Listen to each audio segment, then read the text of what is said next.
রাষ্ট্র ক্ষমতা ছাড়া, লাঠি ছাড়া ঐক্যবদ্ধ হওয়ার কোনো রাস্তা পৃথিবীতে নাই। লাঠি লাগবে, লাঠি। লাঠি নাই, ঐক্যবদ্ধ হওয়া নাই। এক মায়ের 5 সন্তানকে আপনি একসাথে রাখতে পারবেন না লাঠি ছাড়া। পারবেন? যদি আপনার কাছে রাষ্ট্র ক্ষমতা থাকে, লাঠি থাকে, তবেই পারবেন। লাঠি এবং রাষ্ট্র ক্ষমতা না থাকলে পারবেন না। এবং এই মূলনীতি, লাঠি নাই, রাষ্ট্র ক্ষমতা নাই, তারপরে ঐক্যবদ্ধ হতে হবে, এটা সালাফদের যুগে ছিলই না।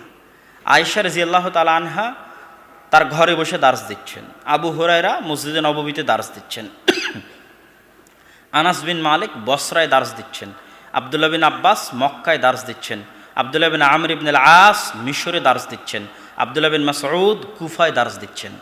এক একজনের ফতোয়া এক রকম। তো এনারা কি বিচ্ছিন্ন না ঐক্যবদ্ধ? বলেন কেন ঐক্যবদ্ধ বলেন তো? জি, আচ্ছা, আকীদা মানাজ ঠিক আছে। আরেকটা কে কি যেন বললেন? আরেকটা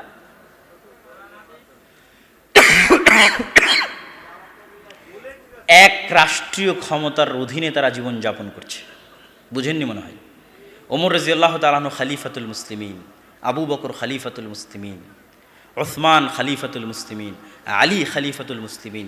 এই এক খলিফার অধীনে আয়েশাও আছে। এই এক খলিফার রাষ্ট্রীয় কেন্দ্রীয় শাসনের অধীনে আব্দুল্লাহ বিন আমর ইবনে আসও আছে। এই এক খলিফার অধীনে আব্দুল্লাহ বিন মাসউদ ও কুফায় আছে। এই এক খলিফার অধীনে আব্দুল্লাহ বিন আব্বাসও মক্কায় আছে। এদের ফতোয়া যতই ভিন্ন হোক, এদের দাওয়াতি কাজ যতই ভিন্ন হোক, এরা ঐক্যবদ্ধ কেন? এদের কেন্দ্রীয় শাসন ব্যবস্থা এক, এবং ওটা জামাতবদ্ধ। ওটি জামাতবদ্ধ জীবনযাপনের মানদণ্ড। এটার আরও একটা ছোট্ট উদাহরণ আপনাকে দিই। আবু বকর রাদিয়াল্লাহু তাআলা আনহু যখন জাকারিদের বিরুদ্ধে যুদ্ধ ঘোষণা করলেন, ওমর রাদিয়াল্লাহু তাআলা আনহু বললেন, এরা তো সব কালেমা পড়েছে, কেন এদের হত্যা করবেন? আবু বকর রাদিয়াল্লাহু তাআলা আনহু বললেন, এরা যদি ওই রশিও না দেয় উটের, তো ওই রশির জন্য এদের হত্যা করবো, আমি যুদ্ধ করব। কেন? আবু বকর হচ্ছে খলিফাতুল মুসলিমিন, উনি এক খলিফা হিসেবে তার অধীনে রাষ্ট্র চালাচ্ছে। এই খলিফার আনুগত্য যে করবে না, ওর জন্য এবার আল্লাহ রাসূল বলছেন এই হাদিসগুলো। খালি এই হাদিসগুলো শুনেন, এই আগের হাদিসগুলো মিলান আর এই হাদিসগুলো মিলান, যে এই হাদিসগুলো রাসূল সাল্লাল্লাহু আলাইহি ওয়াসাল্লাম এই খলিফার জন্য বলতেছে। ইন্নামাল ইমামু জুন্নাতুন ইউকাতালু মিন ওয়ারাইহি, রাষ্ট্রের নেতা, ইমাম হচ্ছে ঢাল, তার পিছনে থেকে জিহাদ করতে হবে। রাষ্ট্রনেতা না থাকলে জিহাদ হবে না। তাসমা তুতির, রাষ্ট্রের নেতার আনুগত্য করো। ওয়াইন জুরিবা জাহরুক, যদিও সে তোমার পিটাই। ওয়াউ খিদা মালুক, তোমার মাল কেড়ে নেয়, তবুও তুমি তার অনুসরণ করো। মান আতাকুম আমরুকুন জামি', তোমাদের মধ্যে একজন নেতা আছে, রাষ্ট্রনেতা, এমতো অবস্থায় কেউ যদি এসে তোমাদের মধ্যে ফাটল তৈরি করতে চায়, তাহলে ওই আর একজনকে তোমরা হত্যা করো। ইদা বুইআলি খলিফাতাইন, যদি একই সাথে দুইজন খলিফা, দুইজন আমিরের দাবি করে, আর একজন খলিফা আর একজন আমিরকে হত্যা করো। রাসূল সাল্লাল্লাহু আলাইহি ওয়াসাল্লাম বলছেন, মান কারিহা, কেউ যদি তার রাষ্ট্রনেতার পক্ষ থেকে অপছন্দনীয় কিছু দেখে, ফালিয়াসবির, সে যেন ধৈর্য ধারণ করে। ফা ইন্না লাইসা আহাদুম মিনান নাসি খারাজা মিনাস সুলতানি শিবরান, কেননা মানুষের মধ্যে কেউ যদি কেন্দ্রীয় শাসন ব্যবস্থা থেকে 1 বিঘত পরিমাণ বের হয়ে যায়, ফামাতা আলাইহি, তাহলে কেন্দ্রীয় শাসন ব্যবস্থা থেকে 1 বিঘত বের হয়ে গেল, ও জাহিলিয়াতের মৃত্যুবরণ করবে।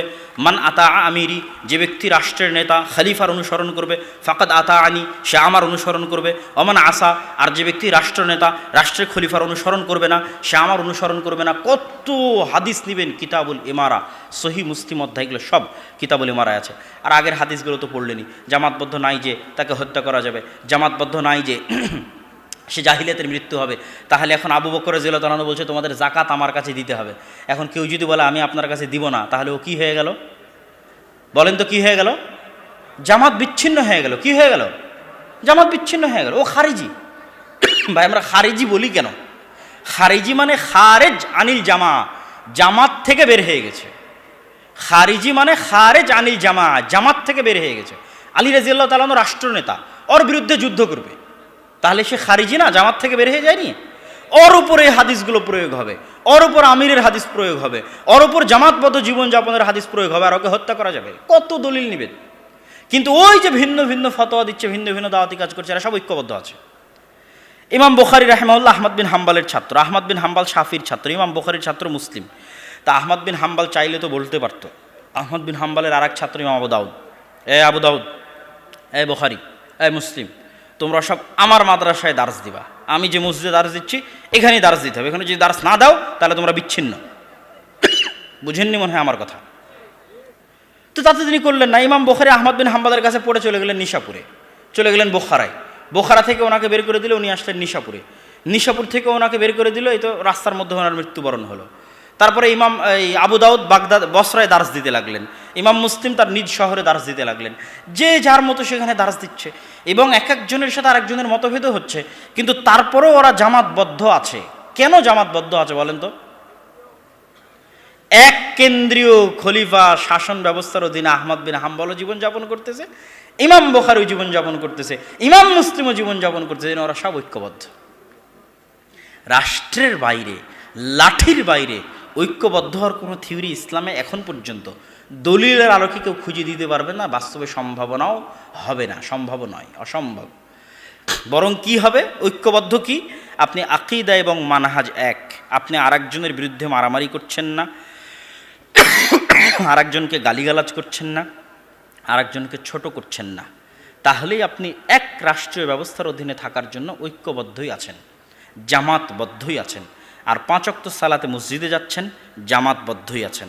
তাহলে এবার আপনাদেরকে বলি যে কেন এইভাবে একত্রিত হয়ে দাওয়াতি কাজ করার প্রবণতাটা আসলো কখন? এই ভুলটা আমাদের বিরনে ঢুকলো কিভাবে? যতদিন ইসলামী খেলাফা ছিল, যতদিন, এই যে ওসমানীয় খেলাফত পর্যন্ত, 1914 সালের আগ পর্যন্ত, 1900 সালের আগ পর্যন্ত আপনি খুঁজে দিতে পারবেন না, দেখাতে পারবেন না যে পৃথিবীর কোনো দেশে কোনো আলেম ওলামা দাওয়াতি কাজ করার জন্য একটা একত্রিত হয়ে কমিটি করে দল তৈরি করেছে, সংগঠন তৈরি করেছে, খুঁজেই পাবেন না। তার মানে করা যাবে না আমি এটা বলছি না, আমি শুরুতেই বলেছি করা নেকির কাজ। তাহলে অতীতের 1300 বছরে পাবেন না কেন? ওই 1300 বছরে শাসন ক্ষমতা এক ছিল। তখন মানুষ এটা কল্পনাও করতো না যে শাসন ক্ষমতা থাকতে জামাতবদ্ধ জীবনযাপনের জন্য আমাকে আলাদা কিছু করতে হবে, শাসন ক্ষমতা থাকতে জামাতবদ্ধ জীবনযাপনের জন্য আমাকে আরেকজনের হাতে কাছে যেতে হবে এবং তাকে নেতা মানতে হবে। এটা কল্পনার বাইরে, আউট অফ সেন্স। আমরা কত বড় বেদাতে লিপ্ত আছি যে যেটা সালাফি সালেহিনরা কল্পনাও করতো না, খুঁজেও পাবেন না যে আহমদ বিন হাম্বল কখনো বলেছে যে এই এখনকার খলিফা তো কোরআনকে আল্লাহর বাণী মানে না, আল্লাহর সৃষ্টি মানে, অতএব আসো তোমরা সব, আমি হচ্ছি তোমাদের রাষ্ট্রনেতা, আমি জামাতের ঘোষণা দিলাম, এরা সব জামাত বিচ্ছিন্ন, যে আমার সাথে থাকবে এরা সব জামাতবদ্ধ। খুঁজেই পাবেন না, এটা তাদের আউট অফ সেন্স, তাদের চিন্তার বাইরে। আমরা এখন যে প্রবলেম ফেস করতেছি এটা তাদের চিন্তার বাইরে। এটা আসলো কেন ভাই? ইসলামিক খেলাফা যখন ধ্বংস হয়ে গেল, তারপর থেকে আর ইসলামিক খেলাফা প্রতিষ্ঠিত হলো না এবং পৃথিবীতে গণতান্ত্রিক বিপ্লব আসলো। গণতন্ত্র মানে কি? বহুদলীয় রাজনীতিকে গণতন্ত্র বলে। ইসলামে বহুদলীয় শাসন ব্যবস্থায় বিশ্বাস করে না। বোঝেননি মনে হয় যে একটা রাষ্ট্রের দল আর একটা বিরোধী দল, এরকম কোনো শাসন ব্যবস্থা ইসলামে আছে? দলীয় শাসন ব্যবস্থা বলেও ইসলামে কিছু নাই। ইসলামে আছে খলিফা, আর খলিফার সাথে শুরা, দেশের বড় বড় জ্ঞানী মানুষ নিয়ে উনি শুরা করে পরামর্শ করে দেশ পরিচালনা করবে, এবং যতদিন উনি হকের উপর আছে ওনাকে কেউ সরাতে পারবে না। তাহলে সারা পৃথিবীতে আমেরিকা প্রচার করলো বহুদলীয় গণতান্ত্রিক রাজনীতি। এতে সুবিধা কি? যখন যে দলকে ব্যবহার করা প্রয়োজন তখন সে দলকে ব্যবহার করতে পারবে। এক দলকে 5 বছর পর ওকে আবার পরিবর্তন করার আমার জন্য চান্স আছে, তো কিন্তু ফেলে দিলাম, এটা কর নাহলে ফেলে দিলাম। তখন ভয় বলবে ঠিক আছে আমি এটা করতেছি, আমাকে আরও 5 বছর সুযোগ দেন। তথা প্রতি 5 বছর পর আপনাকে পাল্টানোর আমার কাছে চান্স আছে। এই চান্স কে ছাড়ে? বিশ্ব মোড়ল কোনোদিন ছাড়বে এত বড় চান্স? এই জন্য বিশ্ব মোড়ল চাইবে সব জায়গায় গণতন্ত্র চলুক, 2-3টা করে দল থাক, যখন যে দলকে আমি চাইবো কিনে নিব আর ক্ষমতায় বসিয়ে দেব।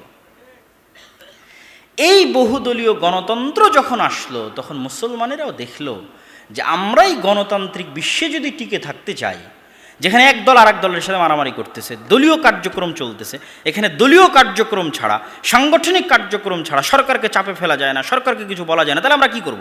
চলো আমরাও দল সংগঠন করি। কথা কি আমার বুঝতে পেরেছেন?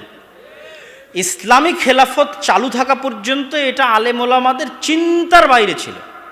ইসলামিক খেলাফত পতনের পর এই গণতান্ত্রিক রাজনীতির প্রভাবে প্রভাবিত হয়ে সর্বপ্রথম যারা দায়িত্ব নিল এই কাজ করলো, ইখওয়ানুল মুসলিমিনের মতো যে সমস্ত দল ছিল তারা, তারপরে আরও বিভিন্ন দেশে বিভিন্ন অঞ্চলে বিভিন্ন রকমের দল এবং সংগঠনের উত্থান ঘটলো। গণতান্ত্রিক রাজনীতিতে, গণতান্ত্রিক দেশে নিজেদের দাবি দাওয়া তুলে ধরে সরকারকে মানানোর জন্য। এর বাইরে দাওয়াতি কাজের জন্য এই ধরনের সেন্স অতীতের আলেম ওলামা এবং অতীতের সালাফে সালেহিনদের মধ্যে কোনো দিন ছিল না। তাহলে আপনাকে সমস্যাটা বুঝতে হবে যে এই সমস্যার কারণে এটা তৈরি হয়েছে এবং এটা যুগের চাহিদা। আগে এরকম বড় মাদ্রাসা ছিল না, কিন্তু যুগের চাহিদায় এরকম বড় মাদ্রাসা হচ্ছে। আগে এরকম সিলেবাস ছিল না, কিন্তু যুগের চাহিদায় এরকম সিলেবাস হচ্ছে। তাহলে যুগের চাহিদায় আমাকে ওই কাজটা করতে হয়েছে। তাহলে ওই কাজটা যদি আমি আল্লাহর সন্তুষ্টির জন্য করি এবং এই উল্টাপাল্টা কাজগুলো যদি না করি, যে আমার সাথে থাকলে তুমি জামাতবদ্ধ, আমার সাথে না থাকলে জাহিলিয়াতের মৃত্যুই, আল্লাহর নবীর হাদিসগুলো নিজের সাথে লাগানো, কিতাবুল ইমারা যে আনুগত্যের হাদিসগুলো সেগুলো নিজের সাথে লাগানো, এই ধরনের যে রাসূলের হাদিসের বিকৃতি কাজগুলো যদি আমরা না করি, তাহলে আপনি ফাউন্ডেশন করেন, আপনি মাদ্রাসা করেন, আপনি লাইব্রেরি করেন, আপনি দল তৈরি করেন, আপনি সংগঠন তৈরি করেন, সবই সমান এবং সবই এক এবং সবই ওয়াসিলাতুম মিন ওয়াসাইলিদ দাওয়াহ, দাওয়াতি কাজের মাধ্যম। আমি আমার বক্তব্যর সারমর্ম করে শেষ করে দিচ্ছি। প্রথম বক্তব্য হচ্ছে জামাতবদ্ধ জীবনযাপন কি আমাকে বুঝতে হবে। জামাতবদ্ধ জীবনযাপন বুঝার জন্য আল্লাহর নবী যা বলেছে এটা কার ওপর প্রয়োগ করা যাবে দেখতে হবে। যদি আপনি এই ধরনের কিছুর উপর প্রয়োগ করেন, ফাউন্ডেশন, মাদ্রাসা, সংস্থা, দল, সংগঠন, তাহলে দুনিয়ার সব মুসলমান কাফের হয়ে যাবে, সব মুসলমান হত্যার যোগ্য হয়ে যাবে। আর এইরকম একটা ফরজ বিধান বাস্তবায়নের জন্য আমাকে মানুষের গঠনতন্ত্রের কাছে, মানুষের স্বাক্ষরের কাছে, মানুষের ফরমের কাছে আমাকে অধীনস্থ হতে হবে, যেটা ইসলাম দ্বারা যৌক্তিক নয়। তাহলে আমি জামাতবদ্ধ জীবনযাপন থাকবো কীভাবে? 5 ওয়াক্ত সালাতের মাধ্যমে জামাতবদ্ধ জীবনযাপন থাকবো। আর আমি রাষ্ট্রের আনুগত্যের মাধ্যমে জামাতবদ্ধ জীবনযাপন থাকবো, ফাসেক রাষ্ট্র হোক, পরিপূর্ণ ইসলামী খেলাফা হোক। এবং এই হাদিসগুলোকে, জামাতবদ্ধ জীবনযাপনের হাদিসগুলোকে, নেতার আনুগত্যের, খালিফার আনুগত্যের, আমিরের আনুগত্যের হাদিসগুলোকে জামাতবদ্ধ জীবনযাপনের জন্য, 5 ওয়াক্ত সালাতের জন্য, রাষ্ট্রের আনুগত্যের জন্য প্রয়োগ করব, অন্য কোথাও প্রয়োগ করব না। তাহলে এপারে কি হবে? তাহলে এপারে এই শর্তগুলো বাদ দিয়ে আপনি মাদ্রাসা করেন, ফাউন্ডেশন করেন, সংস্থা করেন, দল করেন, সংগঠন করেন, 10 জন মিলে আপনার এলাকায় একটা লাইব্রেরি করেন, 5 জন মিলে আরেকটা এলাকায় একটা জালসা করেন। কোনো কাজই একাই সম্ভব নয়, 5-10 জন মিলে করতে হবে। এগুলো সবগুলোর মধ্যে যদি আপনি এই উল্টাপাল্টা হাদিসের বিকৃতি না করেন, তাহলে এগুলো সবই সঠিক নিয়তের সাথে করলে, পরস্পরের মধ্যে বিদ্বেষ না রাখলে, নিজেরটাকেই একমাত্র ফেরকায় নাজিয়া দাবি না করলে, এগুলো কাজের মধ্যে নেকি আছে, যেমন আমরা করছি, যেমন অন্যরা করছে। সুতরাং আমরা কারো বিরোধী নই এবং আমরা কারো শত্রু নই এবং আমরা কারো বিরোধিতাও করিনি। আমরা জাস্ট কোরআন এবং হাদিসের আলোকে যেটা সঠিক মাসালা সেটা তুলে ধরার চেষ্টা করেছি, যে কি সমস্যা তৈরি হয়েছে এবং সেই সমস্যা এক্সাক্ট কোথায়, সেটার সমাধান কি। এই এক্সাক্ট সমস্যা তুলে ধরে এক্সাক্ট সমাধানও আজকের আলোচনায় বলে দিলাম। যারা পরবর্তীতে আলোচনা দেখবেন, অনলাইনে দেখবেন, মিডিয়ায় দেখবেন, যে যেখান থেকে দেখেন, আমি সকলকে অন্তরের অন্তরস্থল থেকে অনুরোধ করব, আপনারা কখনোই এই বক্তব্যটাকে আপনার নিজের বিরুদ্ধে নেবেন না, বরং এই বক্তব্যকে নেবেন কোরআন এবং হাদিসের ব্যাখ্যা হিসেবে। এটা হচ্ছে ইলমের আমানত। আমি যেটা জানি, যেটা সঠিক মনে করছি, এটা বলে দেওয়া আমার ওপর ফরজ। বড় বড় আলেম ওলামা যেটাকে সঠিক মনে করছে, এটা বলা আমার ওপর ফরজ। সেই ফরজ বিধান পালন করতে গিয়ে হাজার হাজার মানুষকে এই হাদিসগুলো দিয়ে পথভ্রষ্ট করা হচ্ছে, এই হাদিসের বিকৃতি করা হচ্ছে। সেই জায়গা থেকে আবার কেউ হয়তো এক ধাপ এগিয়ে এই ধরনের যে দাওয়াতি কাজ চলছে, বিভিন্ন কিছুর মাধ্যমে 10 জন 15 জন একত্রিত হয়ে এগুলোর বিরুদ্ধে বলছে। দুটোর মধ্যে একটা সামঞ্জস্য করে কোনটা সঠিক সেটা তুলে ধরার চেষ্টা করেছি। আল্লাহ সুবহানাহু ওয়া তাআলা আমাদের কবুল করুক, আল্লাহুম্মা আমিন। বক্তব্য শেষ করব, আমার পরে আর কোনো বক্তা নাই। আগামীকাল ফজরের আজান হবে 4:57 আজান হওয়ার পরপরই সালাত শুরু হবে। শেখ হাসানুল বান্না মাদানী তিনি ফজরের সালাতে ইমামতি করবেন এবং তারপরে ফজরের সালাতের পর দার্সে কোরআনে তিনি আলোচনা করবেন। তারপরে আমাদের কিছু আনুষ্ঠানিকতা আছে। আগামীকাল সকালে দার্সে কোরআনের পরে কিছু প্রশিক্ষণ আছে, প্রশ্নোত্তর পর্ব আছে, সব কিছু এই প্যান্ডেলে অনুষ্ঠিত হবে। আরও যদি কোনো অনুষ্ঠান থাকে দিনী ভাইদের সাথে পরিচিতি পর্ব, সেগুলো হবে ইনশাল্লাহ। তারপরে জুমার খুতবা হবে এবং জুমার খুতবায় সকলে উপস্থিত থাকার চেষ্টা করবেন। আর যে বইগুলোর ঘোষণা আমরা আগেও দিয়েছি, নতুন করে দেওয়ার প্রয়োজন নাই। ফিকুস সালাফ, সিলসিলা সহিহা, মিন্নাতুল বারি, সদাচরণ, এই বইগুলো, মাসিক আল ইতিসাম, এগুলো সবগুলোকে মূল্যায়ন করার চেষ্টা করবেন। এবং মসজিদের যে ঘোষণা আপনাদের জন্য দেওয়া আছে, সেটা সবসময় দানের স্টেজে হোক আপনারা সেই নামগুলো লেখাতে পারবেন। এই বলে আজকে আমরা বৈঠক শেষে দোয়া পড়ে আজকের প্রথম দিনের সকল অধিবেশন আমরা শেষ করছি।